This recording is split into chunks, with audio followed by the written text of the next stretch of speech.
मुझे राम जी लेना है तभी मैं जाऊंगी, ऐसा क्यों? तो जब रावण ये वरदान लेने ब्रह्मा जी के पास गए थे कि मेरे को ना गंधर्व मार सकते हैं, ना देव मार सकते हैं, ना असुर मार सकते हैं, ना ये मार सकते हैं, ना वो मार सकते हैं, तो उन सब लोगों में ना उन्होंने मनुष्य का नाम ही नहीं लिया था। हाँ। तो ब्रह्मा जी बोले तुमने सबका नाम लिया, मनुष्य का? तो बोले वो तुच्छ मनुष्य मेरा क्या बिगाड़ लेंगे।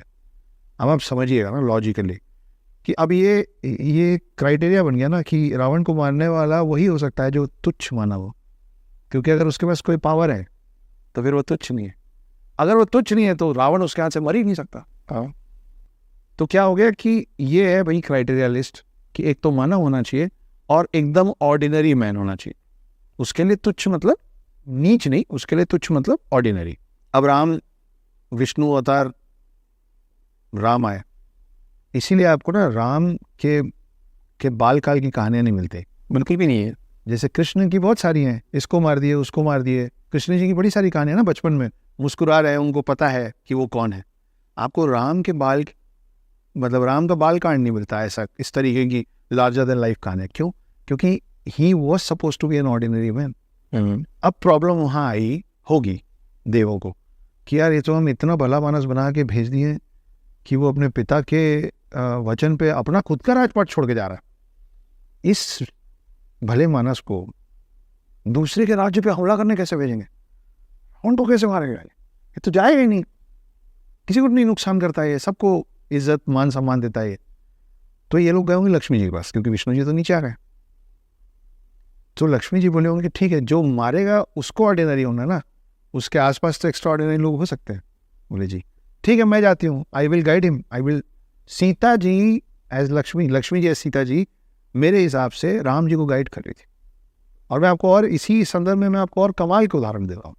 अब देवों ने बोला होगा कि नहीं, लेकिन आप अगर आप किसी योनि से पैदा होंगी तो सारे जो प्लैनेट्स है वो तो रावण अपने कंट्रोल में रखा हुआ है, तो प्लैनेट में हेर फेर करेगा तो आप तो वश में चली जाएंगी। बोले हाँ ये भी ठीक है, ठीक है, फिर योनि से पैदा नहीं करोगे, धरती से निकलेंगे।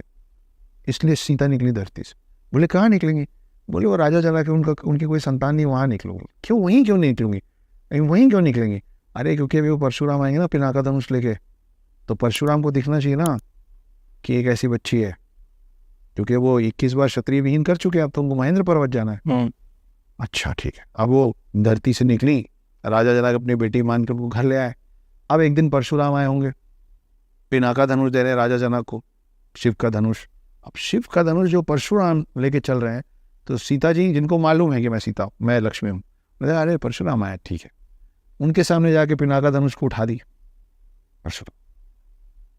बोले ये इतनी शक्तिशाली है, इनकी शक्ति से मैच करने के लिए कोई ऐसा ही हो सकता है जो मैं आज ये प्रत्यंचा उतार रहा हूँ पिनाका धनुष की, जो प्रत्यंचा चला देगा वही इनके लायक वर होगा, तब तो राम यहाँ आएंगे, नहीं तो फिर कैसे होगा?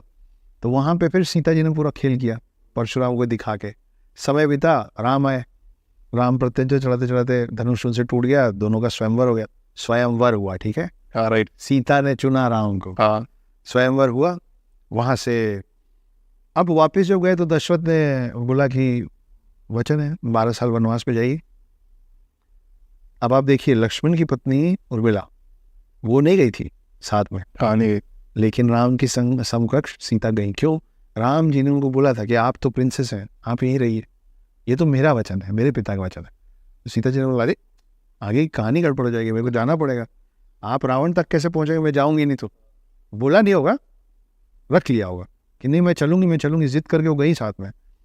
सीता जैसी समझदार महिला और राम जैसे महापुरुष, इनको ये नहीं मालूम होगा कि सोने का हिरण नहीं होता है, लेकिन सीता अड़ गई, मेरे को सोने का हिरण चाहिए चाहिए चाहिए। आप देखिए सीता, आप कहीं पूरे पूरे रावण में सीता आपको कहीं जिद करती नहीं दिखेगी, और इस तरीके का बाल हट करते तो कहीं नहीं दिखेगी सिवाय यहाँ के। मेरे को सोने का हिरण चाहिए। राम जी बोले ठीक है यार लेके आओ। लक्ष्मण तुम यही रहो, सीता माँ का वो करो, सीता की सुरक्षा में। अब वहाँ पे मरीच था, मरीच मरते मरते राम की आवाज़ में चीखने लग गया, लक्ष्मण लक्ष्मण मेरे भाई। लक्ष्मण ऐसे हिले नहीं, बड़े भाई ने आदेश दिया यहीं रहना। सीता जी सोची होंगी, लक्ष्मी जी और सीता जी सोची होंगी ये जाएगा नहीं तो रावण आएगा कैसे। तो लक्ष्मण जी का तिरस्कार की कि तुम जा नहीं रहे हो, तुम अपने भाई की मदद पे नहीं जा रहे हो। लक्ष्मण जी गुस्सा होकर बोले हाँ जा रहा हूँ, लेकिन लक्ष्मण रेखा खींच दी। अब लक्ष्मण कौन है? लक्ष्मण अपन शेषनाग की बात कर रहे थे, लक्ष्मण शेषनाग है। शेषनाग। वो चल दिए। अब आया रावण। अब रावण से लक्ष्मण रेखा पार ही ना हो तो सीता जी सोचेंगे बेवकूफ, ये भी मेरे को ही करना पड़ेगा, तेरे से ये भी ना हो पाएगा, मैं ही करूंगी। तो सीता जी क्रॉस करके उधर आई। अब रावण छूने की कोशिश कर रहा है। अगर सीता ऑर्डिनरी थी तो उनको कैसे मालूम था कि हे रावण, अगर तुम मुझको हाथ लगाओगे तो तुम्हारे सर के 1000 टुकड़े हो जाएंगे। तो सीता को पता था कि मैं उधर आ रही हूँ और मैं तेरे साथ चलूंगी। फिर गई। अब जाते जाते वो सोची होंगी कि यार ये लोग ढूंढेंगे कैसे मेरे को, तो अंगूठी, बिछिया, माला, पायल सब गिराते गई। रास्ते में लक्ष्मण जी को चीज़ें मिली, पहुँचाई उनको। वो देखते साथ बोले कि ये तो मेरी सीता माँ का है, क्योंकि उन्होंने सीता माँ का चेहरा ही नहीं देखा था ना, वो पैर से पहचानते थे। राम और लक्ष्मण आगे बढ़े, उनकी मुलाकात हनुमान जी से हुई। हनुमान जी पहुँचे उधर, बोले हे सीते, मैं आया हूँ, आप माँ चलिए आप मेरे साथ, मैं राम जी पर। सीता जी सोचेंगे कि तुम्हारे साथ चली जाऊंगी तो फिर पूरा पर्पस ही डिफीट हो जाएगा इतना कांड करने का, क्योंकि राम तो फिर यहाँ आएंगे नहीं। इसलिए उन्होंने कहा था कि मैं यहीं बैठूंगी जब तक राम नहीं आएंगे। तब जाके तो आप मुझे ना सीता कृष्ण जैसी देखती है। यदा यदा हि धर्मस्य ग्लानिर्भवति भारत, उसमें आप देखिए अर्जुन पीछे तीर चला रहे हैं, लेकिन सारथी बनकर उसको गाइड कौन कर रहे हैं? कृष्ण कर रहे हैं। मेरे को सीता दिखती है कृष्ण की जगह सारथी बने हुए हैं, और राम दिखते हैं अर्जुन की जगह तीर चलाते हैं। रामायण की जगह सीतायन भी हो सकता है। हाँ।